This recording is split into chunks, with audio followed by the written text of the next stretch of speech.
पिछली कड़ी में हमने चर्चा की थी कि हसन खां के पुत्र फरीद खां ने एक शेर को मारकर बिहार के शासक बहादुर खां नुहानी से शेर खां की उपाधि प्राप्त की, किंतु कुछ ही समय बाद सुल्तान बहादुर खां नुहानी के नाराज हो जाने के कारण शेर खां को अपनी पैतृक जागीर छोड़कर मुगलों के पूर्वी प्रांत के गवर्नर जुनैद बरलस की नौकरी में जाना पड़ा।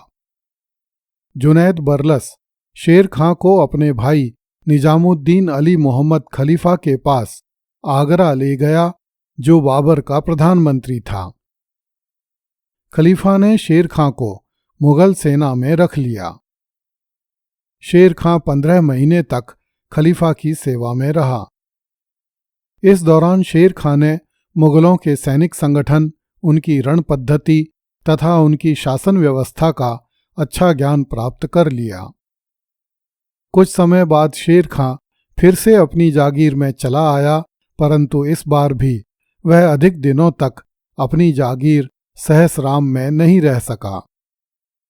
उन्हीं दिनों बिहार के शासक बहादुर खां नुहानी की मृत्यु हो गई और उसके स्थान पर उसका अल्पवयस्क बालक जलाल खां नुहानी बिहार का सुल्तान बना। जलाल खां की मां दूदू उसकी संरक्षिका बन गई।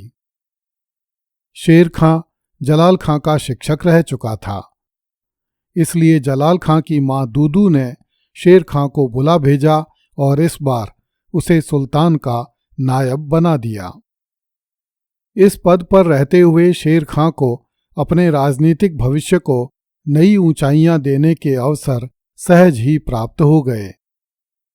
शेर खां ने बहुत यत्न से अल्पवयस्क सुल्तान जलाल खां तथा उसकी मां दूदू की सेवा की तथा हर तरह से उनका विश्वास जीत लिया। इस कारण बिहार में शेर खां की शक्ति तथा प्रभाव बढ़ते ही चले गए।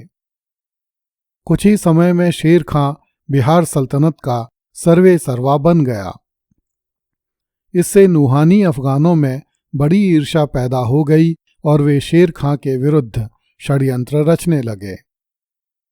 कुछ असंतुष्ट नुहानी अफगान बिहार से भागकर बंगाल पहुंचे और वहां के शासक नसरत शाह को बिहार पर आक्रमण करने के लिए उकसाने लगे, ताकि शेर खां के प्रभाव को समाप्त किया जा सके और नुहानी अफगान अपनी खोई हुई शक्ति फिर से प्राप्त कर सकें। सुल्तान नसरत शाह ने नुहानी अफगानों का साथ मिल जाने से उत्साहित होकर बिहार पर आक्रमण कर दिया, परंतु शेर खां ने बंगाल की सेना को परास्त करके मार भगाया। इस घटना के बाद बिहार में नुहानी सरदारों का प्रभाव समाप्त हो गया तथा शेर खां का कद और अधिक मजबूत हो गया। ईस्वी 1530 में आगरा के बादशाह बाबर की मृत्यु हो गई और हुमायूं बादशाह हुआ। ईस्वी 1531 में जब हुमायूं कालिंजर के दुर्ग पर घेरा डाले हुए था, तब शेर खां ने चुनार के दुर्ग पर अधिकार कर लिया। चुनार का दुर्ग अत्यंत सुदृढ़ होने के कारण अभेद्य समझा जाता था। विशेष भौगोलिक परिस्थिति होने के कारण यह दुर्ग पूर्व का फाटक कहलाता था, किंतु शेर खां को इस दुर्ग पर अधिकार अपने भाग्य की प्रबलता के कारण बिना किसी युद्ध के ही मिल गया था। यह दुर्ग दिल्ली के सुल्तान इब्राहिम लोदी के समय से अफगान अमीर ताज खां के अधिकार में था, जो अपनी पत्नी लाद मलिका के वशीभूत था। इस कारण ताज खां की अन्य औरतों के पुत्र अपने पिता ताज खां से नाराज रहते थे। एक रात ताज खां के बड़े पुत्र ने, जो कि एक अन्य मलिका से पैदा हुआ था, लाद मलिका पर आक्रमण करके उसे घायल कर दिया। ताज खां के इस बागी पुत्र ने अपने पिता ताज खां की भी हत्या कर दी और चुनार से भाग खड़ा हुआ। शेर खां ने इस अवसर से लाभ उठाया और उसने लाद मलिका को अपनी बातों में लेकर चुनार दुर्ग में प्रवेश कर लिया तथा लाद मलिका से विवाह कर लिया। शेर खां को चुनार दुर्ग में बड़ी संपत्ति मिली।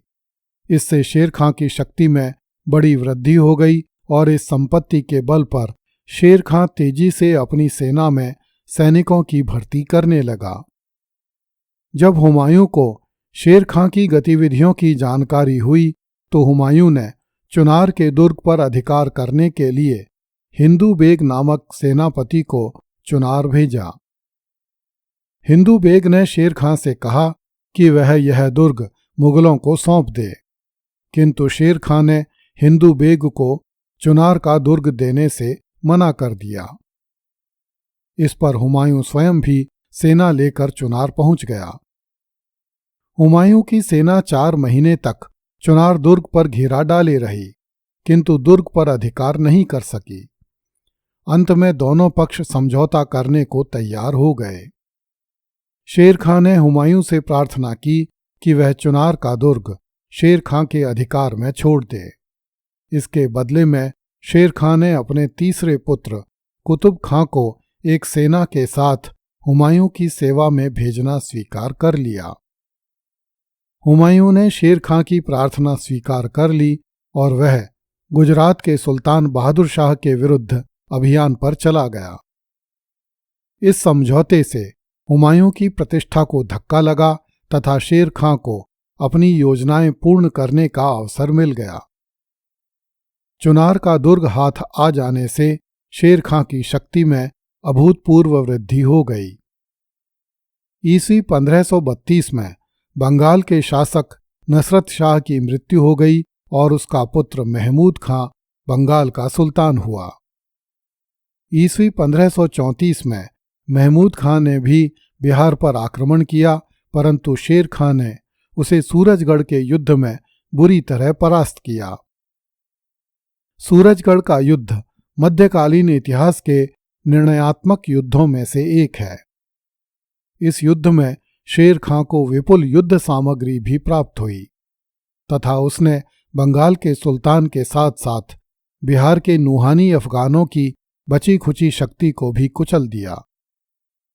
कुछ समय बाद शेर खां ने बिहार के सुल्तान जलाल खां को हटा दिया और स्वयं बिहार का स्वतंत्र शासक बन गया। शेर खां से समझौता करने के बाद हुमायूं गुजरात के शासक बहादुर शाह पर अभियान करने के लिए ग्वालियर की ओर चला गया। हुमायूं ने ग्वालियर, उज्जैन, मांडू, मंदसौर, चांपानेर तथा खंभात आदि में इतना अधिक समय गंवा दिया कि शेर खां को अपनी योजनाओं को कार्यान्वित करने के लिए पर्याप्त समय मिल गया। उसने बिहार में अपनी स्थिति सुदृढ़ कर ली और वह पूर्व के समस्त अफगानों का नेता बन गया। शेर खां ने अफगान अमीरों को आश्वासन दिया कि यदि वे शेर खां के झंडे के नीचे संगठित होकर मुगलों का सामना करें तो मुगलों को भारत से बाहर निकाला जा सकता है तथा अफगानों को अपने पुराने प्रांत तथा जागीरें फिर से प्राप्त हो सकते हैं। इस समय तक लोदी पूरी तरह नेपथ्य में जा चुके थे और अफगानों को किसी नेतृत्व की आवश्यकता थी, इसलिए समस्त अफगान अमीर शेर खां के झंडे के नीचे एकत्रित होने लगे। शेर खां ने गुजरात के शासक बहादुर शाह के साथ भी संपर्क स्थापित कर लिया, जिसने शेर खां को विपुल धन प्रदान किया ताकि शेर खां हुमायूं के विरुद्ध एक बड़ी सेना तैयार कर सके। शेर खां ने एक व्यवस्थित आर्थिक नीति का अनुसरण करके बहुत सा धन इकट्ठा किया तथा उसकी सहायता से एक विशाल सेना तैयार कर ली। यद्यपि शेर खां ने अपने तीसरे पुत्र कुतुब खां को एक सेना के साथ हुमायूं की सेवा में भेजने का वचन दिया था, परंतु शेर खां ने इस वचन को पूरा नहीं किया और वह अपनी सेना बढ़ाने में लगा रहा। वास्तविकता यह थी कि शेर खां हुमायूं को अपनी कूटनीतिक चालों में फंसाकर मूर्ख बना रहा था। शेर खां के मन में कपट भरा हुआ था और शीघ्र ही हुमायूं के समूचे राज्य को हड़प कर जाने वाला था। अगली कड़ी में देखिए, शेर खां ने हाथ में फावड़ा लेकर हुमायूं के दूत से बात की। कृपया इस चैनल को लाइक, सब्सक्राइब एवं शेयर करें। धन्यवाद।